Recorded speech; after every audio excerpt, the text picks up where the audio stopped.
I'm Melanie, and I was born into what you'd call a picture-perfect family. Mom and Dad were crazy about each other, and the three of us were thick as thieves. We'd spend our weekends hiking in the woods, lazing around in the park, or catching the latest blockbuster at the cinema. After graduation, my parents, bless their hearts, forked out the cash for my college education. I knew exactly what I wanted to do with my life. I was going to be a plastic surgeon. Yeah. I know what you're thinking. Why would a nice girl like you want to mess around with people's faces? Well, let me tell you, it's not all boob jobs and nose jobs. There's reconstructive surgery too, helping burn victims and people born with facial deformities. That's the stuff that really gets me going. Finally, after what felt like a lifetime of studying, I graduated. I landed a job at this fancy private clinic, and suddenly I was working my ass off in a whole new way. The money started rolling in, and before I knew it, I was driving my very own car. Nothing too flashy, mind you, but it was mine. Then came the apartment. I felt like I'd finally made it, you know? Life was good. I was killing it at work, I had my own place, and my parents seemed as happy as ever. Or so I thought. It was during one of my visits home for the holidays that I started to notice something was off. Mom and Dad, they weren't acting like their usual lovey-dovey selves. In fact, they were barely speaking to each other. I couldn't shake the feeling that something was seriously wrong, so I cornered Mom in the kitchen one day while Dad was out. "Mom," I said, trying to keep my voice casual, "what's going on with you and Dad? You guys seem, I don't know, different." She tried to brush it off at first. "Oh, honey," she said, not meeting my eyes. "People change. Sometimes they just fall out of love." But I wasn't buying it. I pressed her, and finally she cracked. "Your father," she said, her voice barely above a whisper, "he got a promotion at work. Comes with a personal secretary. Young, pretty thing." My stomach dropped. "Mom, are you saying?" She nodded, tears in her eyes. "He's been staying late at the office. Too late. I think she's his mistress." I felt like I'd been punched in the gut. My dad, the man I'd looked up to my whole life, cheating on my mom. It didn't seem possible. But as I looked at my mother's face, lined with worry and hurt, I knew it was true. I wanted to confront him, to yell and scream and demand answers. But Mom, she put her hand on my arm and shook her head. "Don't, Melanie," she said softly. "I'm planning to divorce him. I've already talked to a lawyer. I don't want you getting in the middle of this. I don't want you to have to choose sides." I gotta say, I was damn grateful to my mom for handling the whole mess the way she did. I mean, I loved my dad despite everything. The thought of choosing between them made me feel sick to my stomach. So when Mom told me to stay out of it, it was like a weight lifted off my shoulders. The divorce was messy, as these things usually are. Mom demanded half of everything and extra cash for Dad's little indiscretion. Can't say I blame her. Dad coughed up everything she asked for without much of a fight. Guess he felt guilty. Or maybe he just wanted out. It wasn't long before Dad tied the knot with his secretary. Christ, she was young enough to be his daughter, only a few years older than me. Talk about a cliché, right? I couldn't bring myself to play happy families with them. Every time I saw her, all I could think about was how she'd helped destroy my parents' marriage, so I kept my distance, kept things civil but cold.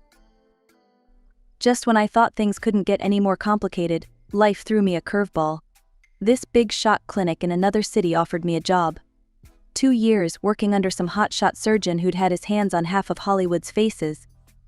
The money was insane, and the experience? Priceless. I called Mom as soon as I got the offer. "Mom, you're not gonna believe this," I said, barely containing my excitement. "I got a job offer. It's in another city, working with this famous surgeon. It's a 2-year contract, and the pay is amazing." "Oh, Melanie," she squealed like a teenager. "That's wonderful news. I'm so proud of you, honey." Hearing the joy in her voice made me realize how long it had been since I'd heard her truly happy. It felt good. But then came the awkward part. Dad found out I was leaving town, and he came to me with a request that made my head spin. "Melanie, honey," he said, looking more sheepish than I'd ever seen him. "I hate to ask this, but Well, things at work aren't great right now. Money's tight. I was wondering if maybe, well, since you're going to be gone for 2 years, if Sarah and I could stay in your apartment and maybe use your car. I nearly choked on my coffee. You want to what? I know it's a lot to ask, he said quickly, but it would help us out so much. We could save on rent and with the car. Please, Mel. I wouldn't ask if it wasn't important. I sighed, running a hand through my hair. I need to think about it, and I need to talk to Mom. Calling Mom about this was one of the hardest things I've ever done. I half expected her to explode, to tell me I was betraying her if I even considered it. But she surprised me. Melanie, she said, her voice calm, you're a grown woman. This is your decision to make. I won't be offended, whatever you choose. I sat there for a long time after hanging up, turning the situation over in my mind. Part of me wanted to tell Dad to take a hike. But another part, well, he was still my dad, wasn't he? In the end, I decided to let them stay. I mean, the apartment would just be sitting empty anyway, right? And the car, well, I wouldn't need it in the city. When I told Dad, you'd think I'd offered him $1 million. He hugged me so tight I could barely breathe. Thank you, Mel, he said, his voice thick. You don't know what this means to us. I pulled away, looking him straight in the eye. Just take care of the place, okay? And the car. They're important to me. He nodded eagerly. Of course, of course. We'll treat them like they're our own. Little did I know how prophetic those words would turn out to be. The day I handed over the keys to my apartment and car was like a punch to the gut. I was standing there, keys in hand, when my stepmother Sarah sauntered up with this smug look on her face. Well, well, she said, eyeing the keys. Looks like these are finally going back to their rightful owner, and she had the nerve to point at my dad. I froze, feeling like I'd just stepped into the twilight zone. What? Dad must have seen the confusion on my face because he quickly pulled me aside, leaving Sarah to CO over the keys like they were some kind of prize. Mel, he said in a low voice, I need you to play along here. Well, I told Sarah that the apartment and car are mine, that I've just been letting you use them. I stared at him, waiting for the punchline. It didn't come. Are you kidding me? I hissed. Dad, what the hell? He had the decency to look ashamed. I know, it's just. She's young, you know, I wanted to impress her. Please, Mel, just go with it. I wanted to scream. I wanted to march right back to Sarah and tell her the truth, but looking at my dad's pleading face, I just deflated. What was the point? Fine, I said, my voice flat. Whatever, I'm out of here anyway. And just like that, I was gone. New state, new job, new life. The clinic was everything I'd hoped for and more. The work was challenging, the pay was great, and for the first time in a long time, I felt like I was exactly where I needed to be. I kept in touch with Mom, of course. We'd Skype every week, and it was great to see her face, to watch her slowly but surely getting her spark back. She'd started taking art classes, making new friends. It was like she was becoming a whole new person, and I was so damn proud of her. Dad, though, that was a different story. Every time I called, it was just his voice on the other end of the line. No video, no nothing. Sorry, sweetheart, he'd say. You know me and technology. Can't figure out all these newfangled video things. But I knew better. Dad had always been pretty tech-savvy. Hell, he was the one who taught me how to use a computer back in the day. No, this was about something else. Maybe he didn't want me to see how he was living in my place. Maybe he was ashamed, or maybe Sarah didn't want me seeing inside the apartment. Who knows? One day, during one of our calls, I couldn't hold back anymore. Dad, come on. It's not that hard. I can walk you through setting up video chat. There was a long pause on the other end. No need for that, Mel. I like hearing your voice. That's enough for me. As I hung up, I couldn't help but think about how much things had changed. My dad, who used to be my hero, was now this voice on the phone, living in my apartment, driving my car, and lying to his new wife about it all. But you know what? I was doing okay. More than okay, actually. I was kicking ass at work, making a name for myself in the field, I had a nice little apartment in the city, was making new friends, even started dating a bit. 2 years flew by like a dream. Before I knew it, my contract was up, and I was heading back to my hometown. My old clinic welcomed me back with open arms, and I was excited to see my old patients and colleagues. But man, nothing could have prepared me for what happened when I got to my apartment. I stood there, key in hand, ready to walk into my own damn place. But the key wouldn't turn. I tried again, thinking maybe I was just tired from the trip. No dice. The lock had been changed. What the hell, I muttered, feeling a mix of confusion and anger bubbling up inside me. I started pounding on the door. Hello? Dad? Sarah? It's Melanie. Open up. After what felt like forever, the door swung open. There stood Sarah, my stepmother, looking like she'd just sucked on a lemon. Oh, she said, her voice dripping with disdain. It's you. I pushed past her, eager to see my place after 2 long years. But as soon as I stepped inside, I couldn't help but let out a shocked gasp. The place was unrecognizable. The walls, once a soothing neutral tone, were now painted in garish, bright colors that hurt my eyes. My carefully chosen furniture was gone, replaced by stuff that looked like it came straight out of a tacky showroom. And my bedroom. My beautiful, peaceful bedroom. Is that a nursery? I asked, my voice barely above a whisper. Sarah smirked, one hand resting on her very pregnant belly.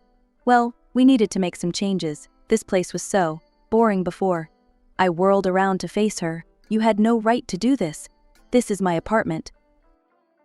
She laughed, a cold, mocking sound that set my teeth on edge. Oh, honey, this is your father's apartment. He just let you live here out of the goodness of his heart. And now that I'm here, well, I'm the lady of the house. I can do what I want. I opened my mouth to argue, to tell her the truth, but then I caught sight of her swollen belly again. The fight drained out of me.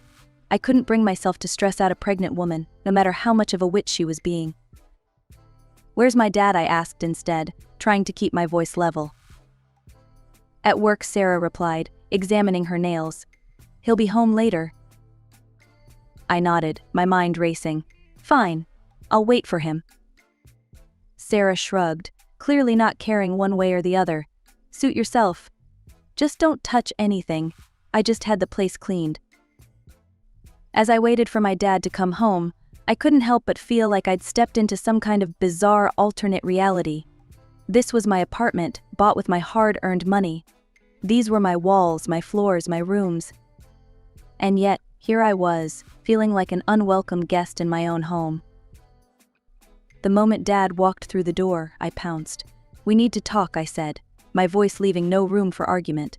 Now. He looked tired, older somehow, but he nodded and followed me to the kitchen. I couldn't bring myself to sit in that garishly decorated living room. Dad, what the hell? I started, trying to keep my voice down. The apartment. The renovations. This is my apartment, Dad. Mine, and now it looks like a circus threw up in here. I know, he said, holding up his hands. But please, try to understand. Sarah's pregnant. We can't be out on the street right now, can't we just live together for a while? I stared at him, dumbfounded. Live together? In my completely redecorated apartment that your wife thinks belongs to you.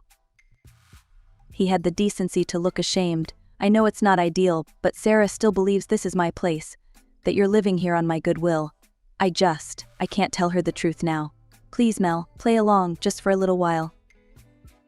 I wanted to scream, to rage, to kick them both out right then and there. But then Dad did something that knocked the wind right out of my sails. He took my hand and kissed it, like he used to do when I was a little girl. Please, sweetheart, he pleaded, his eyes watery. I'm begging you. I felt my resolve crumbling. Damn it. But then another thought hit me. Wait a second. Where's my car? Dad's face fell even further, if that was possible. Ah, well, about that. I gave it to Sarah. When we found out about the baby, she was so excited. She wanted a car of her own, and I couldn't say no. I'll pay you back, I promise. Every penny. I was speechless. My apartment, my car. What next? Mel, Your job's not far, Dad continued, his voice pleading. You can walk, right? It's good exercise. I couldn't believe what I was hearing. But before I could swear, he was on his knees. Actually on his knees in front of me. Please, Melanie, he begged. I know I've messed up. I know I'm asking too much. But please just give us a little time. Let Sarah have this, just until the baby comes, please. I stood there, looking down at my father, the man who'd once been my hero, kneeling on the kitchen floor, begging me to let him and his pregnant wife stay in my home and drive my car. Fine, I said finally, the fight draining out of me. Fine. But this isn't permanent, Dad. We need to figure something out. As I watched him hurry off to tell Sarah the good news, I couldn't help but wonder what I'd just gotten myself into. But I told myself it would be okay. I'd be at work most of the time anyway. Maybe I could even learn to get along with Sarah. For the next few weeks, I threw myself into my work. I'd leave before dawn and come back long after dark. Anything to avoid being in that apartment that no longer felt like mine. Anything to avoid the tension, the awkwardness, the constant feeling of being a guest in my own home. 2 months into this nightmare living situation, something amazing happened. I met a guy named Jake. We bumped into each other at this little cafe near the hospital, and man, it was like something out of a cheesy rom-com. He spilled his coffee. I helped clean up. Our eyes met. You know the drill. Before I knew it, we were dating, and let me tell you, it was a godsend. Suddenly I had a reason to be out of the apartment even more. I'd spend my days at work and my nights with Jake. It was perfect. But of course, nothing good lasts forever, right? One day, I had to swing by the apartment to grab some clothes. Big mistake. I walked in to find Sarah, looking frazzled, with a squalling baby in her arms. Well, look who decided to grace us with her presence, she sneered. I ignored her, heading straight for my room. But she followed me, the baby still crying. Since you're here, she said, you can make yourself useful. The laundry needs doing, and the kitchen's a mess. Your father can't afford a housekeeper, and I'm busy with the baby. The least you could do is help out around here. The least I could do, I couldn't believe what I was hearing. This is my apartment. Oh, please, Sarah scoffed. We all know your daddy's been supporting you. Stop being such a freeloader and pull your weight. I saw red. I am not a freeloader, and I'm sure as hell not your maid. Clean your own damn house. Sarah's face twisted with anger. Fine. Be that way. But don't think you can keep living here for free. If you won't help out, you can get out. I couldn't help it. I laughed right in her face. Good luck with that, I said, grabbing my stuff and heading for the door. I spent the next few days at Jake's place, feeling on top of the world. I had a great job, a wonderful boyfriend, and I was out of that toxic apartment. Things were finally looking up. Then came the phone call that turned everything upside down. It's over, Jake said, his voice cold. I felt like I'd been punched in the gut. What? Jake, what are you talking about? Don't play dumb, Melanie. You know exactly what I'm talking about. Before I could respond, he hung up. I sat there, staring at my phone, trying to make sense of what had just happened. Then a message came through. It was a photo of me, kissing another man. Except, it wasn't me. I mean, it was my face, but I knew for a fact I'd never been in that situation. It was photoshopped, and poorly at that. And suddenly it all clicked. Sarah. It had to be her. I tried calling Jake back, desperate to explain, to make him understand. But it was too late. He'd blocked my number, my social media, everything. I stormed into the apartment, my blood boiling.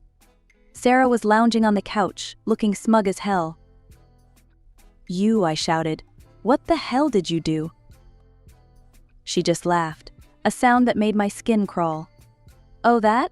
Just a little Photoshop fun. Your boyfriend seemed to enjoy it. I couldn't believe what I was hearing. You sent that to Jake. Sent it? Honey, I did so much more than that, she said, examining her nails. I told him all about how you're playing the field, looking for a richer man. He seemed pretty upset. I felt like I was going to be sick. Why? Why would you do this? Sarah stood up, her face hardening. Because you need to learn your place. You live in our house, you play by our rules. So here's the deal, you start pulling your weight around here, or I'll make sure Daddy Dearest kicks you to the curb. That was it. The final straw.